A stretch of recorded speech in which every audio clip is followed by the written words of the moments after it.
మృగశిర కార్తె అనగానే అందరికీ గుర్తొచ్చేది చేపమందు ప్రసాదం. హైదరాబాద్లోని నాంపల్లె గ్రౌండ్స్లో బత్తిని కుటుంబ సభ్యులు ఏటా ఈ చేప ప్రసాదాన్ని పంపిణీ చేస్తున్నారు. ఈ చేపమందు ప్రసాదం శ్వాసకోశ వ్యాధులు ఉన్నవారికి ఎంతగానో పనికొస్తుందని ఏళ్లుగా వస్తున్న నమ్మకం. అయితే ఈసారి కూడా చేప ప్రసాదాన్ని పంపిణీ చేసేందుకు ఏర్పాట్లు పూర్తయ్యాయి.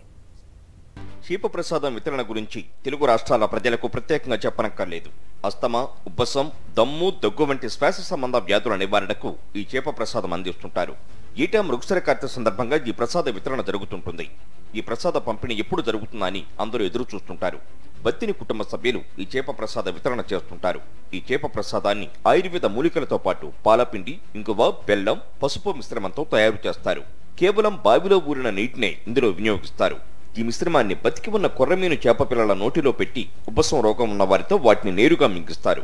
అయితే చేప ప్రసాదంలో వాడే మిశ్రమాన్ని మాత్రం బత్తిన కుటుంబం ఉచితంగానే అందిస్తున్నా చేపలను మాత్రం ఎవరికి వారు సొంతంగా తెచ్చుకోవలసి ఉంటుంది. ఇందుకోసం ఎగ్జిబిషన్ మైదానం ఆవరణలోనే ప్రత్యేక స్టాళ్లలో కొర్రమీను చేప పిల్లలను విక్రయిస్తుంటారు. మృగశిర కార్తె నుంచి వాతావరణంలో మార్పులు చోటు చేసుకుంటాయి. వర్షాలు పడుతుండటంతో పాటు చల్లగాలులకు అస్తమా రోగులు ఇబ్బంది పడుతుంటారు. అందుకే మృగశిర కార్తె ప్రారంభం రోజే ఈ మందును పంపిణీ చేస్తుంటారు. ఈటా మాదిరిగానే ఈసారి కూడా మృగశిర కార్తె సందర్భంగా ప్రసాద పంపిణీకి బత్తిని ఫ్యామిలీ సభ్యులు సిద్ధమయ్యారు.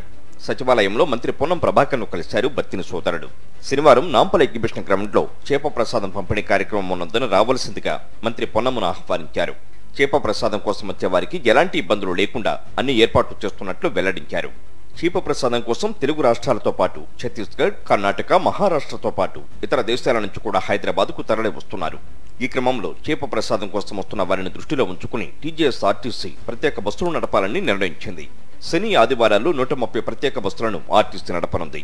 ఇక చేప ప్రసాదం కోసం వచ్చే వారి సౌకర్యార్థం పలు ఫౌండేషన్ల సహకారంతో 24 గంటల పాటు మెడికల్ సర్వీస్, భోజన సౌకర్యం, మంచినీటి సరఫరా వంటి అందుబాటులో ఉంచనున్నారు.